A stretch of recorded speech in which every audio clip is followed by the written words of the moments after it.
Hey guys, welcome to day 5 of NEET series. நம்ம already வந்து physics chapter எல்லாமே பார்த்துக்கிட்டுறோம். ஸோ அடுத்து கெமிஸ்ட்ரி தான் போகிறோம். அதுக்கு முன்னாடி நம்ம வந்து கொஷின் பேப்பர் சால்வ் பண்ண போகிறோம்.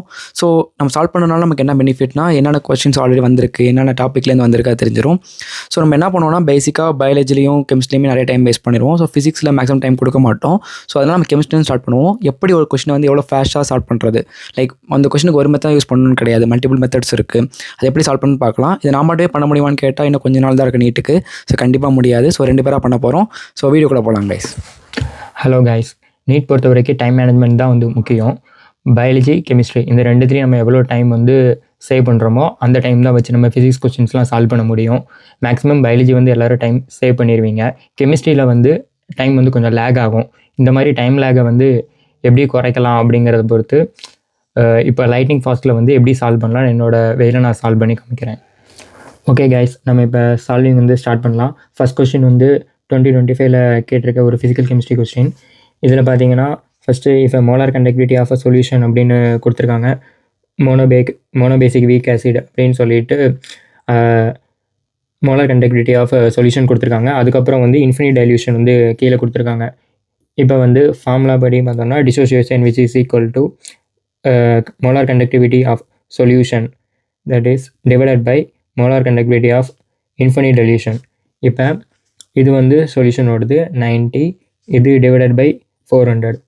இப்போ ரெண்டும் சால்வ் பண்ணும்போது 0.225 அப்படின்னு வந்து கிடைக்கும். இதை நான் எப்படி உடனே வந்து போட்டேன் அப்படின்னா, இவங்க வந்து இந்த இடத்துல டிசோசியேஷன் கொடுத்துருக்காங்க. டிசோசியேஷன் வந்து யூனிட்லெஸ்ஸு. இங்கே கொஷினில் கொடுத்துருக்க 2 டேர்ம்ஸில் வந்து யூனிட் சேமாக இருக்குது. ஸோ இந்த 2 தான் நம்ம வந்து சால்விங்க்கு வந்து யூஸ் பண்ண போகிறோம். அப்போ அதை வச்சு நம்ம கண்டுபிடிச்சிடலாம் எந்த மாதிரி ஃபார்முலா அப்ரோச் பண்ணணும் அப்படின்ட்டு. இப்போ வந்து செகண்ட் கொஸ்டின் போகலாம். செகண்ட் கொஸ்டின் வந்து ஸ்டேட்மெண்ட் பேஸ்ட் கொஸ்டின். இந்த ஸ்டேட்மெண்ட் பேஸ்ட் கொஸ்டினில் வந்து பாண்ட் ஆர்டர் வந்து ரிலேட் பண்ணியிருக்காங்க. பாண்ட் ஆர்டர், பாண்ட் எனர்ஜி, இதெல்லாமே பாண்ட் லென்த்து, அப்புறம் பாயிலிங் பாயிண்ட், இதுக்கு வந்து இன்வெர்ஸ்லி ப்ரொபோர்ஷனல். இதில் வந்து ஸ்டெபிலிட்டியும் வரும். ஸ்டெபிலிட்டி இது எல்லாமே வந்து இதுக்கு இன்வெர்ஸ்லி ப்ரொபோர்ஷனல். இப்போ ஸ்டேட்மெண்ட் பார்ப்போம். A hypothetical diatomic molecule with bond order is 0 is quite stable-னு கொடுத்துருக்காங்க. இது வந்து தப்பு. As a bond order increases, bond length increases. இது இன்க்ரீஸ் ஆனால் இதுவும் இன்க்ரீஸ் ஆகும்னு கொடுத்துருக்காங்க. ஸோ ரெண்டுமே வந்து இந்த இதுவுமே தப்பு. ஆப்ஷன் தேர்ட் தான் ஆன்சர். தேர்ட் கொஸ்டின் வந்து இதோட லிகண்ட் ஸ்ட்ரென்த்து பொறுத்து வந்து நம்ம ஆன்சர் பண்ணணும். லிகண்ட் ஸ்ட்ரென்த் வந்து எப்படி கண்டுபிடிக்கணும்னு நான் சைடில் வந்து நிமோனிக் மாதிரி எழுதியிருக்கேன். இது வந்து அயோடின், இது புரோமின், இது வந்து சல்ஃபர் கம்பவுண்டிங் காம்பவுண்ட், இது குளோரின், இது வந்து ஃப்ளோரின், இது வந்து ஹைட்ராக்சைடு, இது H2O, அமோனியா, இது வந்து EN, இது வந்து NO2, இது வந்து CN. டாப் டு பாட்டம் நம்ம கீழே வரும்போது ஹையஸ்ட் இருக்கும், மேலே வந்து லோயஸ்ட் இருக்கும். அப்போ நம்ம இங்கே CN இருக்குது, அப்புறம் அமோனியா இருக்குது. இந்த ரெண்டும் வந்து நம்ம கண்டுபிடிச்சிட்டோம். அப்போ இருக்கிறதுலே ஹையஸ்ட் எனர்ஜியாக இருக்குது சிஎன் வந்து தேர்ட் இதில் இருக்குது. அப்போ பி. அதுக்கடுத்து NH3 வந்து ஏல இருக்குது. அதுக்கப்புறமா இப்போ இந்த ரெண்டு இதுலேயுமே H2O தான் இருக்குது, நியூட்ரல். இப்போ சார்ஜ் வைஸ் பார்க்கணும். சார்ஜ் வைஸ் வந்து 3 > +2. அப்போனா எனர்ஜி வைஸ் பார்க்கும்போது நெக்ஸ்ட்டு வந்து டி வரும், அதுக்கப்புறம் சி வரும். டியில் என்ன இருக்குது, +3 இருக்குது. அப்போ டி இங்கே வந்துருச்சு. இது வந்து energy order. Energy is inversely proportional to lambda. அப்போ இந்த ஆர்டர் அப்படி ரிவர்ஸில் எழுதணும். இந்த ஆர்டருக்கு ரிவர்ஸில் என்ன இருக்குது, இந்த ஆர்டருக்கு ரிவர்ஸ் ஆன்சர் வந்து தேர்ட் ஆப்ஷனில் இருக்குது. Next question. இந்த கொஷின் வந்து இந்த ஃபார்முலா போட்டும் வந்து நம்ம சால்வ் பண்ணலாம், இந்த ஃபார்முலா இல்லாமையும் நம்ம சால்வ் பண்ணலாம். எப்படின்னா, இங்கே வந்து ரேட் கான்ஸ்டன்ட் ஆஃப் ரியாக்ஷன்னு கே கொடுத்துட்டாங்க. அதுக்கப்புறம் அது ஸ்டார்டிங் இனிஷியல் கொடுத்துட்டாங்க, ஃபைனலும் கொடுத்துட்டாங்க. இப்போ ஆஃபாக தான் வந்து டி ஆஃப் ரெடியூஸ் ஆகி போயிட்டே இருக்கும். அப்போ நம்ம 7.2 இருந்து 0.9க்கு நடுவில் எத்தனை டைம் வந்து டி ஆஃப் வருதுன்னு பார்க்கணும். அதை என்னன்னு நம்ம எடுத்துக்கலாம். இப்போ இதை பார்க்கலாம். 72/2, 36/2, திருப்பி 18/2, நமக்கு திருப்பி 0.9 ரீச் ஆயிடுச்சு. அப்போ இந்த ஆரோ ஒன்று, இது ஒன்று, ஒரு எண், 2 எண், 3 எண். அப்போ நம்ம n = 3. இதை நம்ம இன்னொரு ஃபார்முலாவில் வந்து போட்டு டைரெக்டாக டி எடுக்கலாம். T is equal to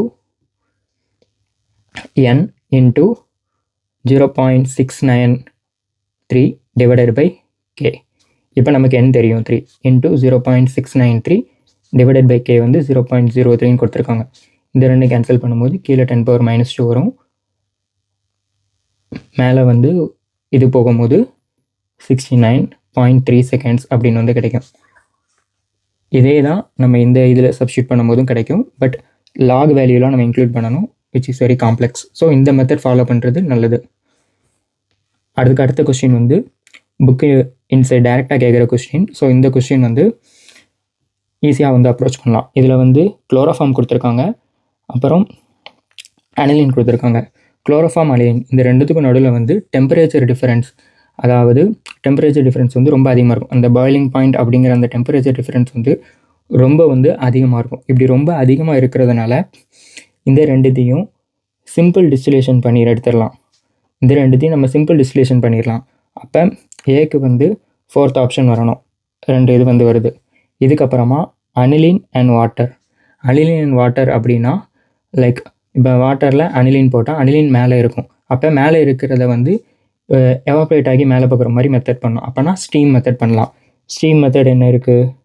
steam distillation வந்து இருக்குது. இந்த ஸ்டீம் டிஸ்டிலேஷன் பண்ணும்போது டிக்கு வந்து 2nd ஆப்ஷன் வருது. இங்கே ஃபஸ்ட் ஆப்ஷன் இருக்குது, இங்கே 2nd ஆப்ஷன் இருக்குது. இது ஆப்ஷன் எலிமினேஷன் பண்ணி தான் சீக்கிரமாக கொஸ்டின் வந்து சால்வ் பண்ணணும்.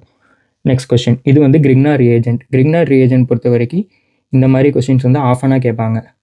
கிரிக்னார் ரியேஜென்ட் வந்து RMgX. இங்கே என்ன கொடுத்துருக்காங்க? R வந்து CH3 கொடுத்துருக்காங்க, MgX வந்து Br கொடுத்துருக்காங்க. எக்ஸஸ் அப்படிங்கிற வேர்டு வந்து இருக்குது, மைண்டில் வச்சுக்கணும். பட் இவங்க ஹீட் பண்ணலை. இந்த இடத்துல ஒரு கீட்டோ குரூப் இருக்குது, இங்கே ஒரு நைட்ரைல் குரூப் இருக்குது. அப்போ இந்த காம்பவுண்டில் கிரிக்னார் ரியேஜென்ட் வந்து ரியாக்ட் ஆகும்போது கீட்டோ குரூப் வந்து ஆல்கஹாலாக வந்து கன்வெர்ட் ஆகும், ப்ளஸ் ஒரு CH3 ஆட் ஆகும். கிரிக்னார் ரியேஜென்ட் ரியாக்ட் ஆனால் இப்படி தான் வரும். மெக்கானிசம் வந்து NCERTயில் டீட்டெயிலாக கொடுத்துருப்பாங்க. பட் ஷார்ட்கட்டாக ஞாபகம் வச்சுக்கோங்க. ஏன்னா எப்போவுமே வந்து கிரிக்னார் ரியேஜென்ட் ரியாக்ட் ஆகும்போது கீட்டோ குரூப் இப்படி தான் கன்வெர்ட் ஆகும். அதுக்கப்புறம் நைட்ரில் வந்து ரியாக்ட் ஆகும்போது கீட்டோ குரூப்பாக அது வந்து மாறும். கீட்டோ குரூப் ப்ளஸ் CH3 மாறும். இப்போ இது இந்த இடத்துல ஹீட் பண்ணலை. இங்கே நம்ம எக்ஸஸ் ஹீட் வந்து பண்ணணும் அப்படின்னா RMgX எக்ஸஸ் ஹீட் வந்து நம்ம பண்ணணும் அப்படின்னா இந்த இடத்துல கீட்டோ குரூப் கிடச்சி அதுக்கப்புறம் டெர்ஷரி ஆல்கஹாலும் ஃபார்ம் ஆகும். இந்த ஆப்ஷன் வந்து நம்ம கொடுக்கக்கூடாது. பட் அவங்க அதை தான் மென்ஷன் பண்ணியிருப்பாங்க 4th. நமக்கு இது தேவையில்லை, நமக்கு 3rd ஆப்ஷன் தான் வேணும். இங்கே தான் இந்த இடத்துல இருக்கிற கீட்டோ குரூப் வந்து ஆல்கஹால் ப்ளஸ் CH3 வந்து மாறி இருக்குது. இந்த இடத்துல இந்த நைட்ரல் வந்து கீட்டோ குரூப்பாக வந்து மாறி இருக்கு. ஓகே, அவ்வளோதான் கைஸ். இனிமேல் வந்து வரக்கூடிய செஷனில் நம்ம அடுத்தடுத்து கொஸ்டின்ஸ் வந்து சால்வ் பண்ணலாம். நாளைக்கு இருக்கிற இந்த கொஸ்டின்ஸ்லாம் வந்து 2-3 மெத்தட் வந்து சொல்யூஷன் சால்விங் இருக்குது. நாளைக்கு பார்க்கலாம் கைஸ். ஸோ கெமிஸ்ட்ரியில் நம்ம இப்போ வந்து 6 கொஸ்டின்ஸ் வரைக்கும் பார்த்துருக்கோம். அந்த 6 கொஸ்டின் உங்களுக்கு புரிஞ்சிருக்குன்னு நினைக்கிறேன். டிஃப்ரெண்ட் மெத்தடில் பார்த்ததுனால மேபி சில பேருக்கு இந்த மெத்தட் யூஸ்ஃபுல்லாகவும் இருந்திருக்கலாம். ஸோ இதுக்கப்புறம் நாளைக்குமே கண்டினியூ பண்ண போது பார்ட் 1, பார்ட் 2, பார்ட் 3ன்னு கெமிஸ்ட்ரி மட்டும் இல்லாமல் ஃபிசிக்ஸுமே இதில் பார்க்கலாம். ஸோ நெக்ஸ்ட் வீடியோ பார்க்கலாம் கைஸ். பாய்.